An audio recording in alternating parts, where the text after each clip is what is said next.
কুণাল ঘোষ এবং ব্রাত্য বসু সাংবাদিক বৈঠক করছেন, আমরা দেখে নেব। সেটার জন্যই তো আমি একটু আপনাদের জানালাম যে আমরা যোগ্যদের জন্য সুপ্রিম কোর্টে গেছি। সুপ্রিম কোর্ট এবার কি রায় দেন মহামান্য সুপ্রিম কোর্টের বিচারপতি, আমরা সেই দিকে তাকিয়ে থাকবো। এই যে যোগ্য এবং অযোগ্যকে মিলিয়ে দেওয়া হলো, এইটা খুব দুর্ভাগ্যজনক। আমরা এর আগেও যখন জাস্টিস অভিজিৎ গাঙ্গুলি যখন বিচারপতি ছিলেন, আমরা তার কোর্টে গিয়ে বলেছিলাম যে যদি আপনি বলেন আমরা সুপার নিউমারি পোস্ট ক্যান্সেল করে দেবো, অযোগ্যদের বার করে দেবো এবং তার জায়গায় যারা ওয়েটিং লিস্টে যোগ্যরা আছে তাদের আমরা ইনক্লুড করবো। তিনি সে পন্থা নেননি, আমি একটু আগেই বলেছি।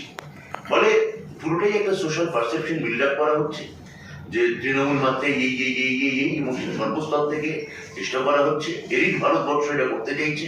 মামাটি মানুষের ভারতবর্ষ মমতা ব্যানার্জির সঙ্গে ছিল, আছে এবং থাকবে।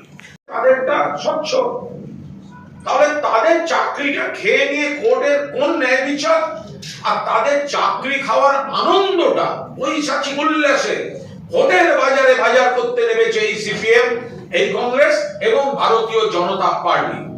আমরা বলছি ভারতীয় জনতা পার্টি যারা ধামাকার কথা বলছেন, চাকরি খাওয়ার কথা বলছেন, আর তারপরে যে বিচারকদের হাত দিয়ে চাকরি যাওয়ার অর্ডার বেরোচ্ছে, এদের মধ্যে কোনো যোগাযোগ আছে কিনা সেটাও সিবিআই এর তদন্তে আসা উচিত।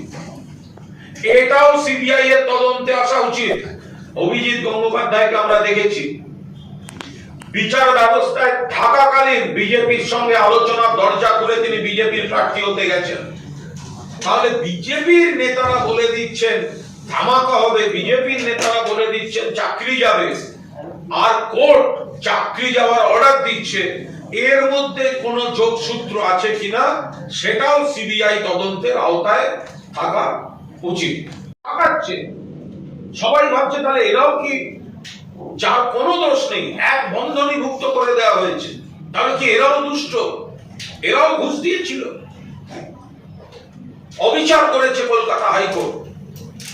রাজ্য সরকার এসএসসি গেছে সুপ্রিম কোর্টে, কিন্তু বিজেপির এই চরিত্রটা, সিপিএম এর চরিত্রটা দেখে রাখুন, কংগ্রেসের এ রাজ্যে যে লোকের চাকরি চলে যাক, যোগ্যরাও চাকরি চলে যাক, যে চাকরি করছে সে পদে বসুক, যে প্যানেলে আছে ওয়েটিং এ যে আমি চাকরিটা পেতে চলেছি, যার উদ্যোগ ব্রাত্য বসু নিতে শুরু করেছিলেন, চাকরি পেতে দেওয়া হবে না। আমরা এর তীব্র নিন্দা করছি। আমরা বলছি কোথাও এটা এক সূত্রে বাঁধা। বিজেপি বলে দিচ্ছে, তারপর কোর্টের রায় হচ্ছে। বিজেপি আগাম বলছে বিস্ফোরণ, তারপর কোর্টে লোকের চাকরি যাচ্ছে। আবার বিজেপির বিধায়ক বলছেন যে আরো কিছু লোকের চাকরি যাবে, আবার একটা কোর্টের অর্ডার আসছে। তাহলে বিজেপির পার্টি অফিস থেকে টাইপ করে আদালতে অর্ডার যাচ্ছে, নাকি আদালত যখন অর্ডার টাইপ করছে সেখানে বিজেপির লোক বসে থাকছে? এই নিয়ে যদি কেউ প্রশ্ন তোলেন, সেই প্রশ্ন তোলার অধিকার কারণ সবারই রয়েছে। ও ঠিকঠাক রাজনীতি করে না, ঠিকঠাক কথা বলে না, এগুলো তো সুজাতা মণ্ডল বলছে যে জিততে চলেছে। তো এখন সুজাতার কাছে হারতে চলেছে, সেই জায়গায় দাঁড়িয়ে আবল তাবল কিছু কথা বলে। ও আগে সুজাতাকে ভোটে লড়ুক, তারপর এসব বিষ্ণুপুরের বাইরের কথা নিয়ে ভাব।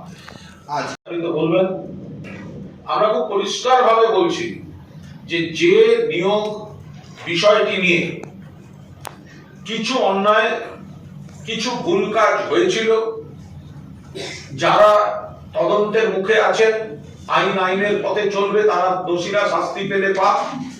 কিন্তু মমতা বন্দ্যোপাধ্যায়ের নির্দেশে, অভিষেক বন্দ্যোপাধ্যায়ের উদ্যোগে এবং ব্রাত্য বসুর হস্তক্ষেপে জটটা খোলার চেষ্টাটা শুরু হয়েছিল। অর্থাৎ অযোগ্যদের আইডেন্টিফাই করে যোগ্যরা যাতে চাকরিটা পান, সেই জায়গায় ব্রাত্য বসু, অভিষেক বন্দ্যোপাধ্যায়, মমতা বন্দ্যোপাধ্যায় তাদের সঙ্গে কথা বলেছেন। অভিষেক বন্দ্যোপাধ্যায় বৈঠক করে বিরোধী দলনেতা শুভেন্দু অধিকারী বলছেন একটা ধামাকা হবে। তারপরে আমরা দেখলাম মহামান্য কলকাতা হাইকোর্টের একটি রায়ে এতজনের চাকরি চলে গেল। আবার বিজেপির ওন্দার বিধায়ক অমরনাথ, তিনি বলছেন আবার একটা রায় আসছে, 60,000 চাকরি যাবে। এই চাকরি যাওয়ার একটা পৈশাচিক উল্লাস নরেন্দ্র মোদী সরকার চাকরি দেয়নি, চাকরিচ্যুত করেছে লোককে। বছরে 2 কোটি ধরলে 10 বছরে 20 কোটি চাকরি হয়নি, উল্টে সারা দেশে বেকার বেড়েছে। আর এখানে বিজেপির নেতারা পৈশাচিক আনন্দ করছেন এবং তাদের সঙ্গে গলা মেলাচ্ছে সিপিএম, কংগ্রেস। চাকরি যাওয়ার উল্লাস, পৈশাচিক উল্লাস। আমরা পরিষ্কার এই 26,000 চাকরি চলে যাওয়ার রায় আদালত দেয়, তখন প্রতিটি বিজেপি নেতার কণ্ঠে যে উল্লাস, যে রাজ্য সরকার বিপদে পড়ার থেকেও বিপদে তো পড়েইছে, এটা বলতে চেয়েছেন তারা। এবং তার থেকেও বড় কথা, এত মানুষের চাকরি চলে গেল, এটা যেন কি আনন্দের কথা। কথা হচ্ছে যে আজকে এসএসসি একটা সাংবাদিক বৈঠক করে যে ন্যারেটিভ সেটেল করা হচ্ছিল যে এসএসসি নাকি অযোগ্যদের তালিকা আদালতে জমা দেয়নি। একটু আগে গত 2 দিন আগে এসএসসি এই বিষয়ে তাদের অবস্থান পরিষ্কার করেছে। আজকেও খুব পরিষ্কারভাবে 20 ডিসেম্বর এবং 5ই জানুয়ারি, 20 ডিসেম্বর এবং 5ই জানুয়ারি দুটি এফিডেভিট দিয়ে এসএসসি আজকে তার প্রেস কনফারেন্সে জানিয়েছে যে তারা কারা অযোগ্য চিহ্নিত করে, কারা যোগ্য তার মানে সেটাও চিহ্নিত করে তারা সেই তালিকা মহামান্য আদালতকে জমা দিয়েছিলেন।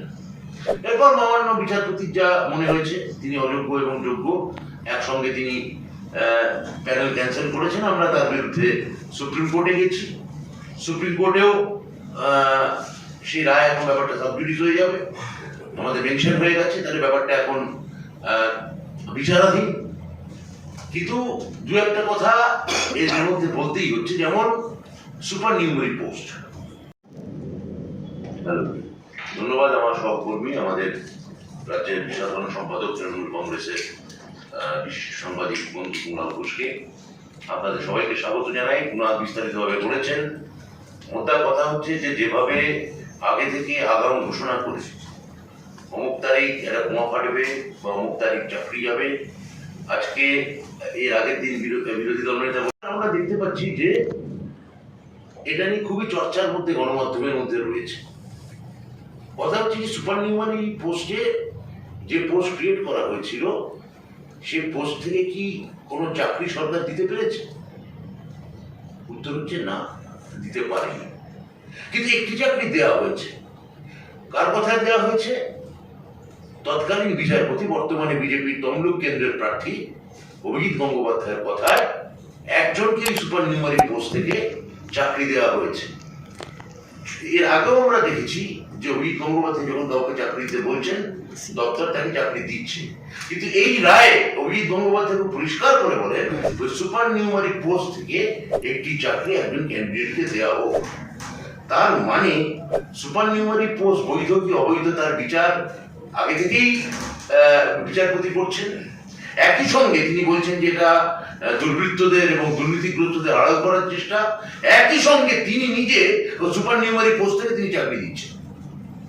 যদি এটা অনৈতিক হবে, যদি এটা সবাই যদি আড়াল করার চেষ্টা হবে, তাহলে তো উনি বলতে পারতেন এসএসসি চাকরি দিচ্ছি, সুপার নিউমারি পোস্ট থেকে কেন উনি চাকরি দেওয়ার কথা বললেন?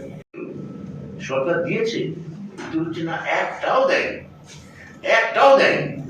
3, এই সুপার নিউমারি পোস্ট কি আদালত, কি সিঙ্গেল বেঞ্চ, কি ডিভিশন বেঞ্চ, একবারও আদালত ধরে নিচ্ছে যে এটা কাউকে আড়াল করার চেষ্টা করা হচ্ছে বা অযোগ্যদের পাইয়ে দেওয়ার চেষ্টা করা হচ্ছে। আমি ধরে নিলাম আদালতের ব্যাখ্যাই ঠিক, কিন্তু আমাদের যে অপরাধ করেছে কোট অপরাধী, তারও তো একটা আত্মপক্ষ সমর্থন লাগে। উত্তর হচ্ছে কি সিঙ্গেল বেঞ্চ, কি ডিভিশন বেঞ্চ। আমাদের থেকে, সরকারের থেকে কি একবারও জানতে চেয়েছে বা এসএসসির থেকে যে এই সুপার নিউমারি পোস্ট তোমরা ক্রিয়েট করলে কেন, এফিডেভিট দিয়ে জানাও?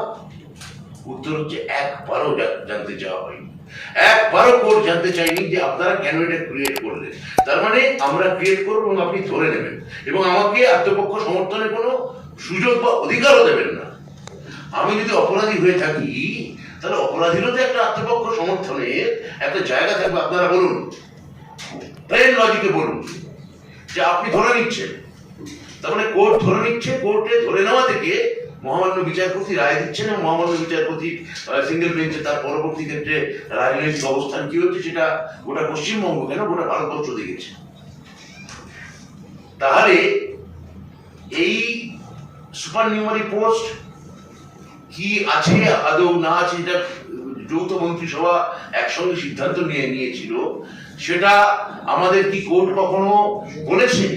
মনে রাখবেন, এসএসসি ক্যান অ্যাপ্লিকেশন করে সিঙ্গেল বেঞ্চে দাবি জানিয়েছিল, আপনারা যদি বলেন করে দেবো, আপনারা আমাদের ইনস্ট্রাকশন দিন, অযোগ্যদের আপনারা বাদ দিতে বলুন, অযোগ্যদের বাদ দিয়ে সেই জায়গায় ওয়েটিং লিস্ট থেকে যোগ্যদের চাকরি দিতে বলুন। সিঙ্গেল বেঞ্চের বিচারপতি, তৎকালীন বিচারপতি, বর্তমানে বিজেপি নেতা, তিনি সেই ক্যান অ্যাপ্লিকেশনকে ডাস্টবিনে তুলে ছুঁড়ে ফেলে দিয়ে একটি সিবিআই দিয়ে দিলেন। তাহলে আমরা এই ছেলে মেয়েদের মুখের দিকে তাকিয়ে বারবার চেয়েছি অযোগ্যরা চলে যাক, যোগ্যরা আসুক। তার জন্য যে যে পন্থা নিতে হয় দরকার কোর্ট আমাদের বলে দিই, কোর্ট আমাদের দিশা দেখাক, এ কথাও আমরা বারবার বলেছি।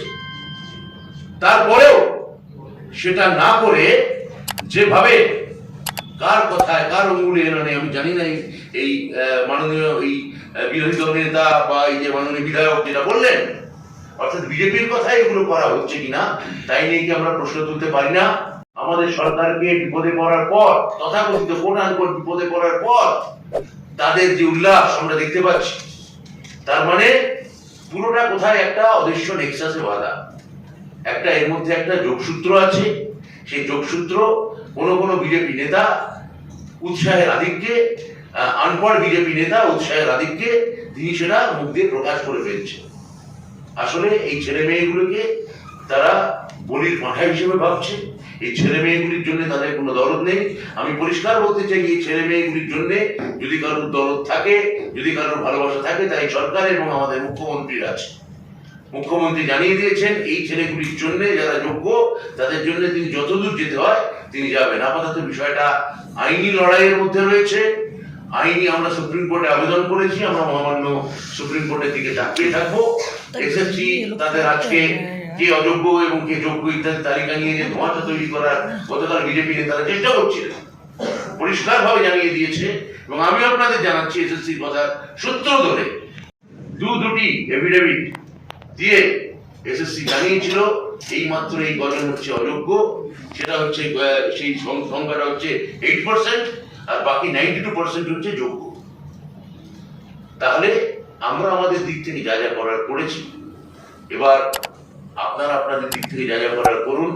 কিন্তু মনে রাখবেন, এতগুলি ছেলে মেয়ে যে কর্মহারা হলো, যোগ্য মানুষ কর্মহারা হলো, সরকার কিন্তু তাদের পাশে ছিল, আছে এবং থাকবে। এইটুকু আপাতত আমরা বললাম। আপনারা এর মধ্যে দেখেছেন যে কিভাবে আমাদের নেতা অভিষেক বন্দ্যোপাধ্যায় তিনি চ্যালেঞ্জ দেওয়া সত্ত্বেও, আজকে আমি জানি না কতদিন হলো, লাস্ট দিন বোধহয় আমরা বলেছিলাম 100 দিন মতো হয়ে গেছে, হ্যাঁ 100 ঘন্টা মতো হয়ে গেছে, এখন 1000 ঘন্টা মতো বোধহয় হয়ে গেছে, যে না ঘন্টা দিয়ে হয়ে গেছে যে অভিষেক বন্দ্যোপাধ্যায় চ্যালেঞ্জ দিয়েছেন এবং সেই চ্যালেঞ্জ বিজেপির কোনো বড় শীর্ষস্থানীয় নেতা অ্যাকসেপ্ট করেননি। তাহলে যারা তথাকথিত অর্থে নিরন্ন মানুষ, গরিব মানুষ, তাদের আপনারা হাতে মারবেন। যারা মধ্যবিত্ত, সেই প্রশ্নের নিরসন করতে যারা 40 হয়ে গেছে, তারা আদৌ পরীক্ষায় বসতে পারবে কিনা, এই পুনর্মূল্যায়ন করতে বলা হচ্ছে, তারা আদৌ পরীক্ষায় বসতে পারবে কিনা, এটা কোনো দিক নির্দেশ নেই। হ্যাঁ, তো সেটাও তো আমরা আমাদের সুপ্রিম কোর্টে সেটা জানাবো। একজন করে ওএমআরসির সিবিআই হার্ড ডিস্ক ধরেছে, সেখান থেকে সিবিআই চিহ্নিত করেছে, সিবিআই এসএসসিকে জানিয়েছে, এসএসসি আদালতকে জানিয়েছে। এই তো, কিন্তু আমাদের করার কথা না, এটা এসএসসির কাজ প্রাথমিকভাবে। এবং তারপর যখন বিচারপতি রায় দিয়েছিল যে সিবিআই ওএমআরসি বার করে বলে দেবে কারা অযোগ্য, সেই তালিকা সিবিআই দিয়েছে, সেই তালিকাই এসএসসি কোর্টকে দিয়েছে। তাহলে ব্রত আমি আনন্দবাজার আর্য, তাহলে এসএসসির কাছে কি কোনো পুরোটাই সিবিআইয়ের উপর নির্ভর করে? নথি ছিল, সেই নথি যদি ক্র্যাক করে, আদালতের নির্দেশে সেই নথি যদি সম্পূর্ণ হার্ড ডিস্ক নিয়ে যদি চলে যায়, তখন এসএসসি তো সিবিআই এর ভাষ্যের উপরে নির্ভরশীল, এবং সিবিআই এর ভাষ্য তারা মিলিয়ে দেখেছি, সেই অনুযায়ী তারা এসএসসি কোর্টে এফিডেভিট জমা দিয়েছে। থাকে, তাহলে তো সকলেই টাকা ফেরত দেওয়া উচিত। তাহলে কি যারা প্যানেলের বাইরে থেকে যারা বহির্ভূতভাবে ঢুকেছিল তাহলে তারা যদি দেয়, তাহলে তারা কি কেবলমাত্র অযোগ্য? তাহলে বাকিরা দেবে না কেন? এইরকম শতেক প্রশ্ন আছে।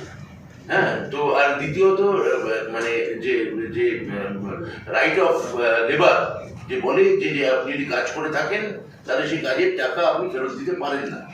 তো এরকম শতেক প্রশ্ন আছে বলেই তো আমরা সুপ্রিম কোর্টে গেছি এই রায়কে চ্যালেঞ্জ করি। তো একটা 1 বছর করা হয়েছিল, অরিজিনাল ওয়েমার নেই বলেই এত সমস্যা হচ্ছে। আপনারই পূর্বসূরি যখন মন্ত্রী, ওয়েমার সিটের সংরক্ষণের নীতি 1 বছর করে ফেলা হয়েছিল, আগে অনেক বেশি সময় ছিল। এটাই তো মূল সমস্যার কারণ হয়ে দাঁড়াচ্ছে। দেখুন, সেটা আমি বলতে পারবো না, কিন্তু আমি পরিষ্কারভাবে বলে দিয়েছি এখন থেকে যে এসএসসি পরীক্ষা হবে অন্তত 10 বছর ওয়েমার সিট সংরক্ষণ রাখতে হবে। পরে পুরনো ক বছরের ঊর্ধ্বসীমা ছিল বা আপার সিলিং কি ছিল সেটা নিয়ে এখন আমাকে প্রশ্ন করে কোনো লাভ নেই। অপোজিশন বলেন যে সোমবার একটা বোমা পাঠাবে, সোমবার এরকম চাকরি যায়, এবং তারপর আজকে এই কি যেন নাম ওন্দার বিধায়ক তিনি বলেছেন যে সঙ্গে দিনে আরো একটা বোমা পেটে 59,000 লোকের চাকরি যাবে। এটা বিজেপির চাকরি যাওয়ার জন্য বিজেপির উল্লাসের কথা বলা হয়েছে। বিজেপি যে কতটা বাঙালি চাকরি খেতে এবং খেলে এবং যেতে পছন্দ করে সেই কথাটাই এখানে খুব পরিষ্কার। যদি আগামী রায় প্রমাণিত হয়, আগামী রায় দেখা যায় যে সত্যি আবার চাকরি যাচ্ছে, তাহলে ধরে নিতে হবে বিজেপির পার্টি অফিস থেকে অর্ডারটা টাইপ হয়ে এসছে, সেটা লিক আউট হয়েছে বলে কি করবো। এবং পুরোটাতেই আমরা দেখুন, এটা আইনি অনেক ব্যাপার, সাবজুডিস ব্যাপার আছে। সব মন্তব্য এখানে আমি আপনাদের সামনে আমরা কি চাইবো বা না চাইবো সেটা আপনাদের সামনে খুব পরিষ্কার করে বলতে চাই না, কিন্তু যা চাইবো তা ওই শিক্ষক স্বার্থেই চাইবো। আর এপ্রিল মাসের মাইনেটা তারা মানে সেটা এপ্রিল মাসের মাইনে এখানে প্রেস কনফারেন্স করে আমার পক্ষে বলা মুশকিল।